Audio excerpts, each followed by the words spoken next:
Hello everyone, स्वागत है आपका एक बार फिर से निमिज नॉलेज पॉइंट पर। तो आज हम लोग जनरल स्टडीज एमसीक्यू का सेट 31 करने जा रहे हैं। किसी भी कॉम्पिटिटिव एग्जाम की अगर आप तैयारी कर रहे हैं तो चैनल को सब्सक्राइब कर लीजिए। यहाँ पे बहुत सारी वीडियोस जो है वो आपको मिलेंगी और खास करके जो जनरल स्टडीज की प्लेलिस्ट है ये तो सभी एग्जाम के लिए इम्पोर्टेंट है। इसके अलावा हिमाचल टेट की अगर आप तैयारी कर रहे हैं तो उससे रिलेटेड भी कंटेंट आपको मिल जाएगा, और अगर आप टीजीटी आर्ट्स की तैयारी कर रहे हैं तो उससे रिलेटेड भी आपको कंटेंट जो है वो मेरे चैनल पे मिल जाएगा। टीजीटी के लिए भी ये जो जर्नल स्टडीज की एमसीक्यू की प्लेलिस्ट है एचपी टेट के लिए और टीजीटी आर्ट्स कमीशन के लिए, दोनों के लिए ही बहुत ज्यादा इंपॉर्टेंट है। इसमें 30 वीडियोस में पहले करवा चुकी हूँ इस प्लेलिस्ट में, ये 31st वीडियो है। तो आप प्लेलिस्ट को जरूर चेक करिए। और ये सारे क्वेश्चंस हैं, मैक्सिमम 10 और 12 क्वेश्चन जो है वो मैं एक सेट में करवाती हूँ, तो इनको आप जरूर करके जाइए, ये आपके एग्जाम के लिए बहुत इंपॉर्टेंट रहेंगे। तो स्टार्ट करते हैं। प्लीज चैनल पर नए हैं तो सब्सक्राइब कर लीजिए और वीडियो को लाइक जरूर करना है और शेयर भी करना है इसको। जितना आप ज्यादा से ज्यादा शेयर करेंगे उतना ही टीचर को मोटिवेशन मिलती है कि उसको और काम करना है, तो प्लीज शेयर जरूर करना है। फर्स्ट क्वेश्चन है, सिख गुरु जिन्होंने जफरनामा को फारसी में लिखा था। जो सिख गुरु थे गुरु गोविंद सिंह, ठीक है, इन्होंने जो है जफरनामा लिखा था जिसकी भाषा थी फारसी। ठीक है, इसको विजय पत्र, जफरनामा का मतलब होता है विजय पत्र। ठीक है, किसको लिखा गया था ये, तो ये भी याद रखना है, ये औरंगजेब को लिखा गया था इनके द्वारा, औरंगजेब को। ठीक है, तो जफरनामा किसकी रचना है, ये गुरु गोविंद सिंह जी की रचना है। और किस भाषा में लिखी गई है ये भी पूछा जाता है, तो ये फारसी भाषा में लिखा गया है। और किसको लिखा गया था ये, औरंगजेब को 1705 में ये लिखा गया था, 1705 में। ठीक है, औरंगजेब को लिखा गया था। मतलब कहते हैं कि इसमें औरंगजेब की जो धार्मिक पॉलिसी थी, ठीक है, जो धार्मिक नीति थी उसकी निंदा की थी गुरु गोविंद सिंह जी ने। नेक्स्ट क्वेश्चन है, चंद्रगुप्त मौर्य का साम्राज्य उत्तर पश्चिम में कहां तक फैला था। तो चंद्रगुप्त मौर्य के बारे में हम जानते हैं, इन्होंने नंद वंश के अंतिम शासक धनानंद को हराकर जो है वो मौर्य वंश की स्थापना करी थी। ठीक है, और इनकी सहायता किसने की थी इसमें, तो इनकी सहायता चाणक्य ने की थी। ठीक है, कौटिल्य या फिर चाणक्य या फिर विष्णुगुप्त भी हम बोलते हैं। ठीक है, तो उनकी सहायता से जो है इन्होंने नंद वंश के अंतिम शासक धनानंद को हराकर मौर्य वंश की जो नींव है वो इन्होंने रखी थी। ठीक है, तो पूछा गया है कि इन्होंने कहां तक अपने साम्राज्य का विस्तार किया था, तो आपको याद रखना है उत्तर पश्चिम में ये हिंदू कुश पर्वत तक जो है वो विस्तृत था।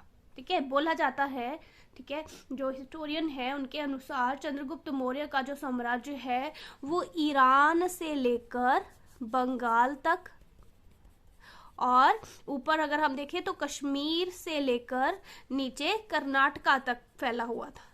ठीक है, ईरान से लेके बंगाल तक और कश्मीर से लेके कर्नाटक तक जो है ये फैला हुआ था। ठीक है, और मौर्य साम्राज्य जो था उसकी राजधानी क्या थी, उसकी राजधानी थी पाटलिपुत्र।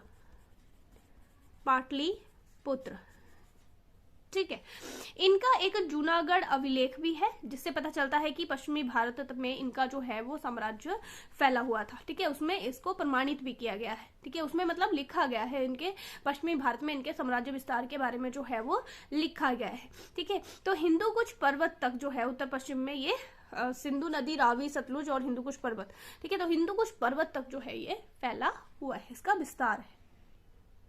नेक्स्ट क्वेश्चन है, प्रसिद्ध उत्तर मेरुर शिलालेख किसके शासनकाल से संबंधित है। ठीक है, तो उत्तर मेरुर शिलालेख जो है वो चोल शासकों से संबंधित है। और चोल शासकों में भी किससे संबंधित है ये, तो प्रांतक प्रथम जो कि एक चोल शासक है। ठीक है, ये भी याद रखना है, ये एक चोल शासक है, इनसे संबंधित है ये उत्तर मेरुर शिलालेख। ठीक है, और ये जो प्रांतक प्रथम थे ना, इनकी अगर उपाधि पूछी जाएगी तो इन्होंने मदुरई जीता था और इसी के उपलक्ष्य में इन्होंने मतलब पांड्यों के पास था वो। ठीक है, तो पांड्यों से इन्होंने मदुरई जीत के इन्होंने इसका अपने को उपाधि धारण की थी, एक मदुरई कौंड की।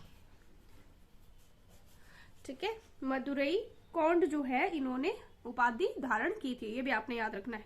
ठीक है, तो चोल शासक प्रांतक प्रथम ने जो है पांड्यों से मदुरई जीत के मदुरई कौंड की उपाधि जो है वो धारण की थी, याद रखना है।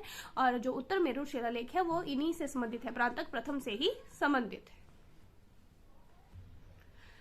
नेक्स्ट क्वेश्चन है, निम्न में से किसने कहा था अच्छा शासन स्वशासन का स्थानापन्न नहीं है? लोकमान्य तिलक, स्वामी विवेकानंद, स्वामी दयानंद या रविंद्रनाथ टैगोर? तो इनमें से किसके ये शब्द हैं? ये शब्द है स्वामी दयानंद के। स्वामी दयानंद की एक पुस्तक के बारे में आपने सुना होगा, सत्यार्थ प्रकाश। ठीक है, इनकी बुक थी सत्यार्थ प्रकाश, जिसमें इन्होंने क्या बोला था? इन्होंने बोला था बुरे से बुरा देसी राज्य जो है वो अच्छे से अच्छे विदेशी राज्य से अच्छा है। मतलब अगर हमारा खुद का राज है ना, तो वो चाहे उसमें कुछ कमियां भी हैं वो ठीक है, लेकिन विदेशी राज से वो बेहतर है। ठीक है, तो इन्होंने सबसे पहले स्वशासन की बात की है। स्वशासन शब्द जब हम बोलते हैं ना कि स्वशासन की सबसे पहली मांग 1906 में दादा भाई नौरोजी ने की थी, लेकिन अगर आपसे पूछा जाए कि स्वशासन की सबसे पहले बात किसने की है, तो दयानंद सरस्वती ने अपनी बुक सत्यार्थ प्रकाश में इसके बारे में सबसे पहले बात करी है, स्वशासन के बारे में। उन्होंने बोला है बुरे से बुरा देशी जो शासन है वो अच्छे से अच्छे विदेशी शासन से बढ़िया है, सही है, वो सही है। बोला अपना शासन, स्वशासन जो है वो सही है। ठीक है, तो इसीलिए इन्होंने जो एनी बेसेंट थी, एनी बेसेंट के बारे में आपने सुना होगा। ठीक है, होम रूल लीग से भी वो जुड़ी हुई है और हमारी जो राष्ट्रीय कांग्रेस है उसके भी अधिवेशन में उन्होंने अध्यक्षता करी हुई है, पहली महिला अध्यक्ष। ठीक है, कांग्रेस की पहली महिला अध्यक्ष भी रही हैं एनी बेसेंट। तो इन्होंने जो है बोला था कि दयानंद सरस्वती ही वो पहले व्यक्ति थे जिन्होंने बोला था कि भारत भारतवासियों के लिए है। दयानंद सरस्वती जो हैं उन्होंने बोला है सबसे पहले, उन्होंने ही सबसे पहले ये चीज बोली है, मतलब स्वशासन की बात सबसे पहले उन्होंने की है। इनडायरेक्टली आप समझिए कि स्वशासन की बात सबसे पहले किसने करी? दयानंद सरस्वती ने करी है। तो एनी बेसेंट ने भी यही बयान दिया था कि सबसे पहले ये बोलने वाले व्यक्ति कि भारत भारतवासियों के लिए है, ये सबसे पहले दयानंद सरस्वती ने ही कहा है। ये लाइन किसकी है? एनी बेसेंट की। एनी बेसेंट ने क्या बोला है कि दयानंद सरस्वती ही वो पहले व्यक्ति हैं जिन्होंने भारत को भारतवासियों का बताया है। ठीक है, आई होप आपको ये चीज समझ में आ गई होगी। स्वशासन की बात सबसे पहले स्वामी दयानंद ने बोली है। कहां पर? अपनी पुस्तक जो है इनकी सत्यार्थ प्रकाश, उसमें इन्होंने इसके बारे में जिक्र किया है और इनकी लाइन भी याद रखनी है। ठीक है, कि अच्छा शासन जो है वो स्वशासन का स्थानापन्न नहीं है, कि अच्छा शासन अपने शासन से बड़ा नहीं है। चाहे कितना मर्जी विदेशी शासन अच्छे से अच्छा हो, लेकिन वो खुद के शासन से बेहतर नहीं हो सकता है। ठीक है, नेक्स्ट है, अफ्रीका की कौन सी नदी मकर रेखा को 2 बार काटती है? ठीक है, तो ये क्वेश्चन हमने पोल में भी मैंने आपको दिया था, आई होप आप लोगों ने अगर देखा होगा तो। देखिए, अफ्रीका की कौन सी नदी मकर रेखा को 2 बार काटती है? मकर रेखा को 2 बार काटने वाली नदी है लिम्पोपो। ठीक है, लिम्पोपो। इसके अलावा कांगो जो नदी है ना, ये भूमध्य रेखा को 2 बार काटती है।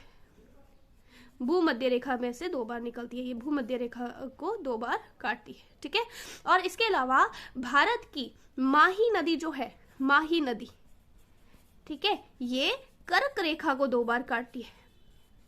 कर्क रेखा को कहां पर? राजस्थान में। ठीक है, राजस्थान में 2 बार काटती है ये। तो 3 मेन नदियां हैं, 3 मेन रेखाएं हैं हमारी, कर्क रेखा, भूमध्य रेखा और मकर रेखा। मकर रेखा को 2 बार काटने वाली नदी लिम्पोपो, ये भी अफ्रीका में है। ठीक है, और कांगो नदी भी अफ्रीका की नदी है, ये भूमध्य रेखा को 2 बार काटती है। ठीक है, और माही नदी इंडिया में है। ठीक है, राजस्थान में ये कर्क रेखा को 2 बार काटती है। ठीक है, तो 3 मेन रेखाएं, कर्क, मकर और भूमध्य। ठीक है, याद रखना है इसको आपने। कर्क को माही काटती है, भूमध्य को कांगो नदी काटती है। ठीक है, और मकर रेखा को लिम्पोपो नदी काटती है।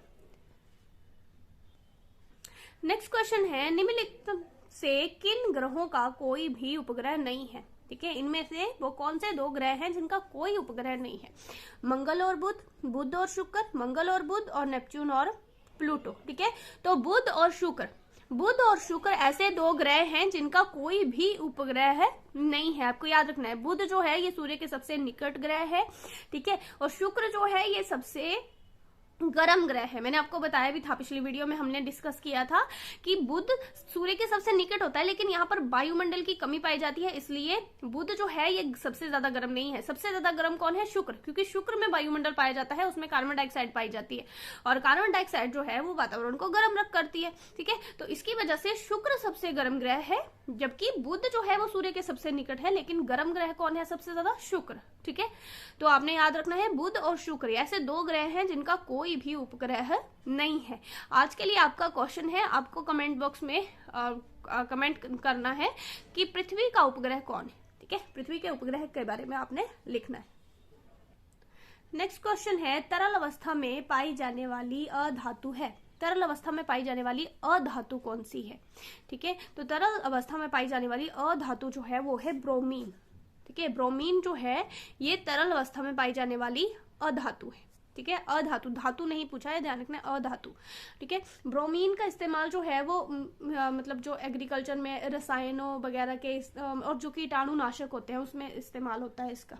ठीक है, इसका उपयोग कीटाणुनाशकों और कृषि से संबंधित जो रसायन वगैरह बनाते हैं ना उसमें इसका इस्तेमाल होता है। ठीक है, गहरे लाल रंग की होती है ये। ठीक है, तो ये तरल अवस्था में पाई जाती है। नेक्स्ट क्वेश्चन है, किसी बिजली की इस्त्री जो इलेक्ट्रिक आयरन होती है हमारी, उसको गर्म करने के लिए किस धातु का उपयोग किया जाता है?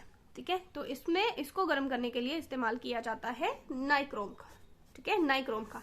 नाइक्रोम जो है वो निकेल और क्रोमियम का मिश्रण होती है, निकेल प्लस क्रोमियम। ठीक है, निकेल प्लस क्रोमियम। तो यहाँ पे याद रखना है आपको, इसमें 80% जो है वो निकेल होता है और 20% जो है इसमें क्रोमियम होता है। ठीक है, 80% जो है वो इसमें निकेल होता है और 20% जो है इसमें क्रोमियम होता है। इसका मिश्रण होता है नाइक्रोम, जो कि हमारी जो इलेक्ट्रिक आयरन है उसमें इस्तेमाल की जाती है। नेक्स्ट क्वेश्चन है, प्रधानमंत्री की नियुक्ति का प्रावधान संविधान के किस अनुच्छेद के अंतर्गत किया गया है? ठीक है, प्रधानमंत्री की नियुक्ति किस अनुच्छेद के अंतर्गत की जाती है? तो इसमें आर्टिकल 75 के अनुसार जो है वो प्रधानमंत्री की नियुक्ति होती है। प्रधानमंत्री की नियुक्ति करता कौन है? ठीक है, तो अगर आपसे पूछा जाए प्रधानमंत्री की नियुक्ति कौन करता है? राष्ट्रपति। ठीक है, प्रधानमंत्री की नियुक्ति जो है वो राष्ट्रपति के द्वारा की जाती है। नेक्स्ट क्वेश्चन है, पूंजीवादी अर्थव्यवस्था का मुख्य लक्षण है। पूंजीवादी अर्थव्यवस्था का मुख्य लक्षण क्या है? तो पूंजीवादी अर्थव्यवस्था जो है उसका मुख्य लक्षण क्या? प्रशासित मूल्य है, सार्वजनिक स्वामित्व है, आर्थिक आयोजन है या निजी स्वामित्व है? तो निजी स्वामित्व। ठीक है, देखिए 3 प्रकार की अर्थव्यवस्थाएं हम पढ़ते हैं। एक होती है समाजवादी अर्थव्यवस्था, पहले भी इसके बारे में हमने क्वेश्चन डिस्कस किए। ठीक है, समाजवादी अर्थव्यवस्था हो गई। ठीक है, पूंजीवादी अर्थव्यवस्था और मिश्रित अर्थव्यवस्था, जो कि हमारे इंडिया में प्रचलित है, मिश्रित अर्थव्यवस्था। ठीक है, तो देखिए जो समाजवादी अर्थव्यवस्था होती है उसमें ज्यादा सरकारी क्षेत्र जो है उसका प्रभुत्व होता है। सरकार जो है वो लोगों के कल्याण के लिए स्कीम्स चलाती है और उन्हीं के मतलब सरकार का मुख्य उद्देश्य सरकार जो है जनता का कल्याण करना होता है और उसी को लेकर जो है वो आगे स्कीम्स जो है वो चलती है और ज्यादा जो है यहाँ पर सरकारी क्षेत्र का ही प्रभुत्व पाया जाता है। जो पूंजीवादी अर्थव्यवस्था होती है यहाँ पे निजी स्वामित्व पाया जाता है। ठीक है, निजी स्वामित्व ज्यादा पाया जाता है, प्राइवेट सेक्टर जो है वो ज्यादा मजबूत होता है यहाँ पे। ठीक है, और जो मिश्रित अर्थव्यवस्था होती है उसमें दोनों प्रकार का स्वामित्व पाया जाता है, कुछ सरकारी और कुछ निजी स्वामित्व दोनों पाए जाते हैं। ठीक है, सरकारी व निजी स्वामित्व दोनों पाए जाते हैं, दोनों ही मिलकर जो है वो कार्य करते हैं। ठीक है, तो 3 प्रकार की अर्थव्यवस्थाएं हमने कर ली। तो हमसे पूछा था कि पूंजीवादी अर्थव्यवस्था, तो इसमें निजी स्वामित्व जो है वो इसकी मुख्य विशेषता है। ठीक है, तो ये थी आज की वीडियो। अगर आपको अच्छी लगी है प्लीज लाइक करके जाना है, शेयर करना है और चैनल पर नए हैं चैनल को सब्सक्राइब जरूर करना है।